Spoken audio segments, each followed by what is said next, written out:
Oh, hi, good morning. Thanks for joining us today. Darby, can you tell me what is it like to play the iconic character of Emily Elizabeth? Emily Elizabeth is such an iconic character that is so well known and loved by so many people because, I mean, Clifford is so iconic and has been around for so many years. So it's just such an honor to bring this character to life, and I hope that I make everyone proud who's always loved Clifford. Just did a fantastic job. Thank you. Next, we're going to go to Nicole Moochie from Multicultural Maven. Hi guys, how are you? Um, this question, I guess, Darby and Jack, this is something for both of you, but I was just curious, kind of what led you guys to want to come on to the project, and tackle something that we essentially have just grown up with through the years, and now, our kids are going to be able to enjoy as well.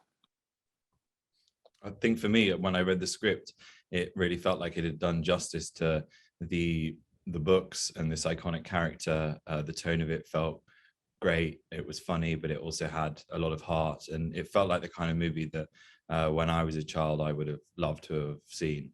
And so yeah, I was over the moon to come on board and be a part of it. Yeah, for me as well. I mean, Emily's such an iconic character that, like, who wouldn't want to be a part of this live action version of this beloved book series? Next, we'll go to Rhonda Chavez from Nanny Mom. Rhonda. Hi. Hi. My question is, how difficult was it working with a green screen dog? There were a few challenges. There actually was a actual 10-foot red puppet that resembled, I mean, Clifford, of course, and these two puppeteers controlling him, and they were so talented. It was crazy how in the scene it felt like there was an actual dog. They did an amazing job acting him out, and there were a few challenges, especially with the emotional scenes, but I think it was pretty fun too to get that experience. Next up, we have Ranisha Springer from Queen Thrifty.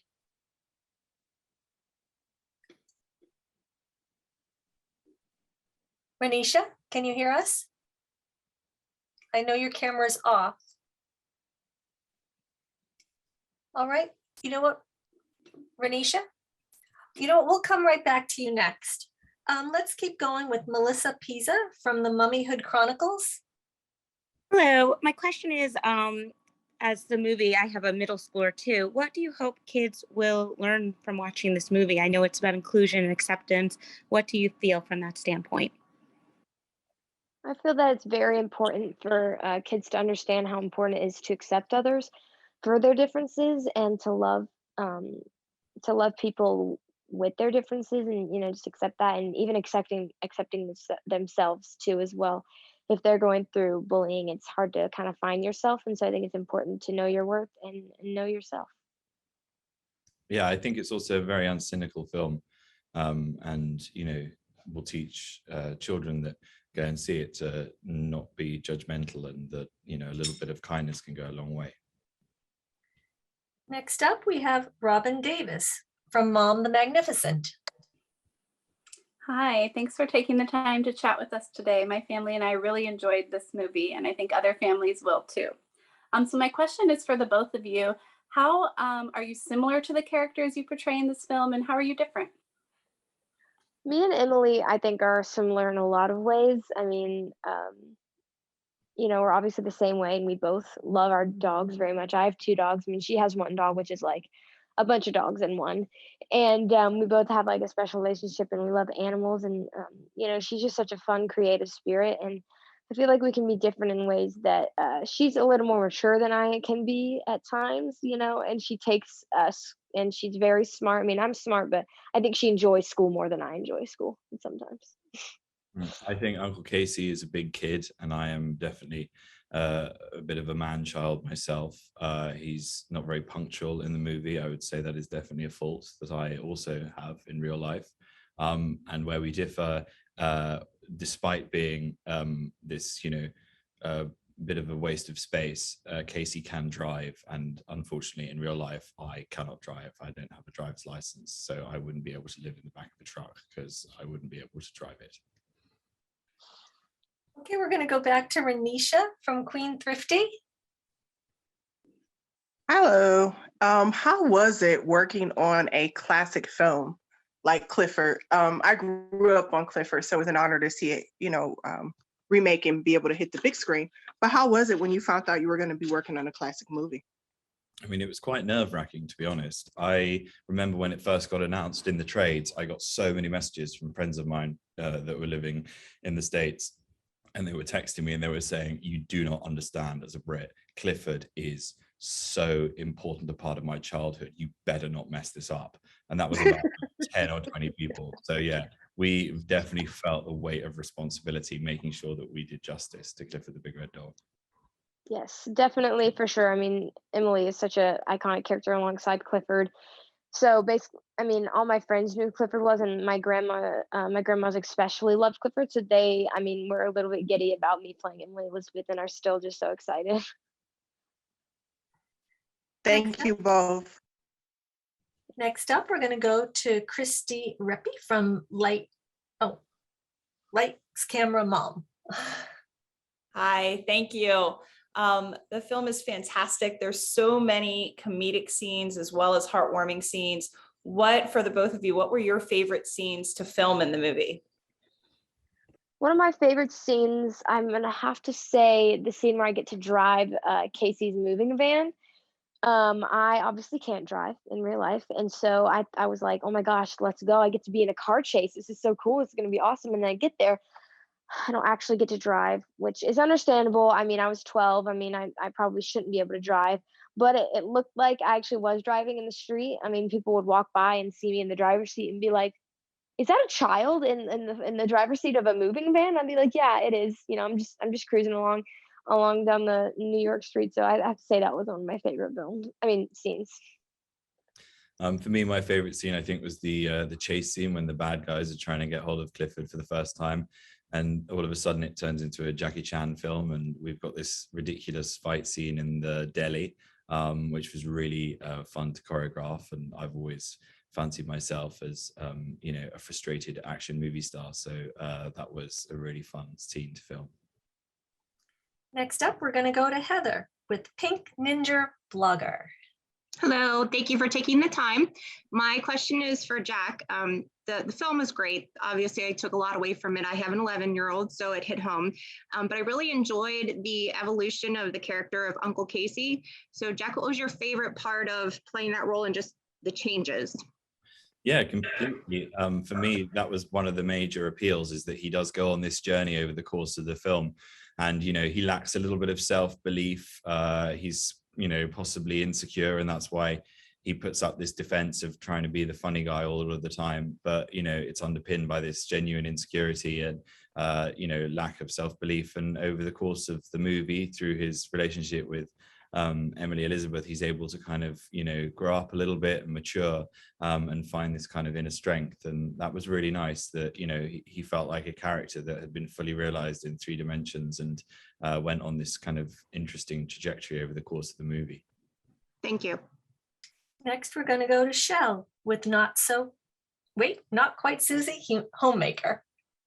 Hi, thank you for being here. My question is, there's so much physical, like slapstick comedy, which we haven't seen a lot of in recent years, and my family absolutely loves. So I was wondering, for Jack, was there a lot of rehearsal behind that? And what was your favorite, like, silly scene that you did?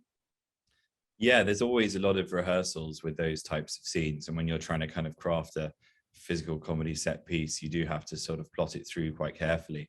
The scene where Clifford, blows up to 10 feet tall for the first time, and we have to hide him in the apartment, is the one that kind of springs to mind as being the most fun, when I'm trying to keep Clifford quiet and Clifford starts wagging its tail and I'm hurled around the room. That was a really fun sequence to put together. But obviously there is a bit of a leap of faith, because, you're doing it with a puppet, or in that instance, 2 of the props department holding a giant version of Clifford's tail on a stick, wagging it from side to side. So, it feels very ridiculous when you're doing it. And, when we saw it for the first time with the CGI Clifford put in post-production, it was so relieving to see that it all made sense and that it kind of worked as a kind of physical set piece. Next up, we have Cammie Allen from the Mama Diaries. Hi, Jack. Hi, Darby. I'm Cammie Allen. I write for themamadiaries.com. Loved the movie. I watched it with my 7-year-old son, and he loved it. And he is, no joke, the toughest critic that I know. And for him to like the movie, I mean, you guys really have something. I'm not lying. I would like to know, there was a lot of funny scenes, and if there was any particular funny scene on the set of the film that you could tell us about that was fun for you guys. I mean, that scene in the Bridwell's tent where we meet Clifford for the first time springs to mind as being quite a funny one, because that was one of the rare days where there were actual animals on set all day. And we were in this tent and it had all of these exotic animals. There was an actual sloth, which I don't think I'd ever seen a sloth before in my life, an albino python on the hat stand, which again was real, no acting required, when I was like yelping every time the snake hissed next to my head, because that snake was actually there. It was also like disconcertingly close to the 2 guinea pigs, which was just like very edgy on set, seeing this massive snake and then these guinea pigs that were like quite close to it. Fortunately, we didn't have any accidents, but yeah, that was a really fun day to actually have the animals on set. Yeah, it was super fun. And then when we filmed the outside scenes, like walking into it, there was the monkey on the outside, and that monkey, her name is Crystal, and she was actually in Night at the Museum. She played like Dexter, or I think that was his name. So I was honestly starstruck to meet the monkey. And there was funny pictures of her sitting on my shoulder and like licking my cheek. And I remember that day was super fun. It's very depressing when you realize that the monkey on set has more IMDb credits than you. Yeah. Next up, we're going to have Nicole Perez from 5 Little Words. Hi, this is for both of you. How was the audition, and what was your reaction when they gave you the phone call and said you got the part? Where were you at when you got the phone call? I remember getting the audition, and my parents were like, Clifford's Big Red Dog, they're making a live action. I was like, no way, wait, that's so cool. And so I was super excited. I put on the audition, and then I got the call back, and we did the screen test in New York City. So they flew me and my dad out to New York City, and they did like the big scene at the end as the audition, and I actually had to sit on like this fake Clifford bodice kind of thing, like basically make it look like I'm sitting on Clifford, and so that was really fun. I really enjoyed doing the screen test, and then I got the call, and I was just so excited. I was excited to be in New York, and I was honestly speechless. I was like, they really chose me to be this iconic character that everyone loves. And I mean, Emily is a lot of people's childhood with Clifford. So I just felt so honored and blessed. I think I'd just come off stage when I found out that I'd got the part, and I was doing some new material because I was warming up for a big tour, and I don't think it had gone particularly well. The audience had not given me much, and I hadn't got many laughs. I died that night, and so when I came off stage and I got the good news, it was a bit of a pick me up, but I certainly could have been more excited had I not just done an hour and a half of jokes to people who were just sort of completely apathetic. All right, we're going to go back to Candy with another question, please. Hi, so you guys had some really amazing co-stars. Was there anyone that you were particularly starstruck with? I think you go ahead, sorry. Well, I was very excited to meet John Cleese. He's like my comedy hero. And so, the first time that he came onto the set, I was, very, very nervous, but he was an incredible presence and is a very fun and engaging man. And yeah, it was an honor to get to work with him. I was probably most starstruck with Kenan Thompson. I mean, I've seen him in a lot of things, and I would watch the skits that were appropriate for me of SNL. We had slightly different reference points with some of our co-stars. For example, I was very excited about John Cleese, and I was telling Darby, oh my God, he's in Fawlty Towers and Monty Python, The Life of Brian, all flying over Darby's head. And then he appeared and she was like, oh my God, it's one of the ghosts from Harry Potter. So, we both approached him from slightly different angles. Yeah. Thank you. Nicole, do you have another question, please? Nicole Moochie. Hey, Jack. So this question is for you. I was just curious because you're an English actor, and in the movie, you have an American accent, but your sister is British. So did you, like, in these scenes, like, did you have a hard time breaking out of character, or were you kind of like, oh man, like we've reversed here? Yes, I mean, it was quite hard because, when you're talking to someone in an English accent, it's quite easy to slip back into the English accent. And there were obviously quite a lot of English characters in it. And I think I'm a bit of a chameleon, like whoever I'm talking to, I pick up the accent. So, there was definitely some influence of Darby Camp as well. Every now and again, I had a slightly southern twang to my voice and I couldn't help it. I would just throw in a y'all every now and again.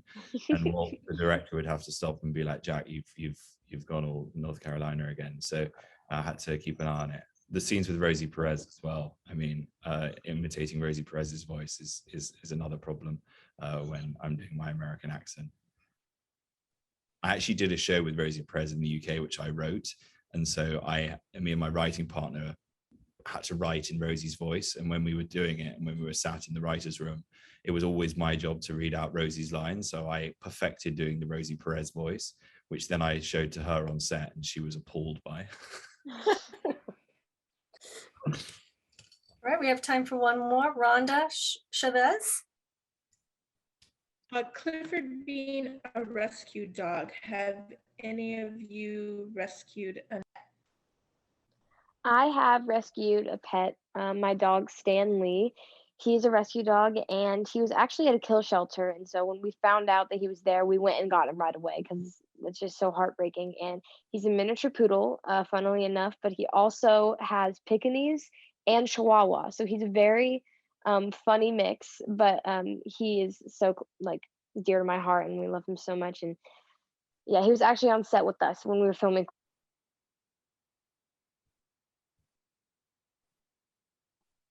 I have also had some rescue dogs when I was growing up.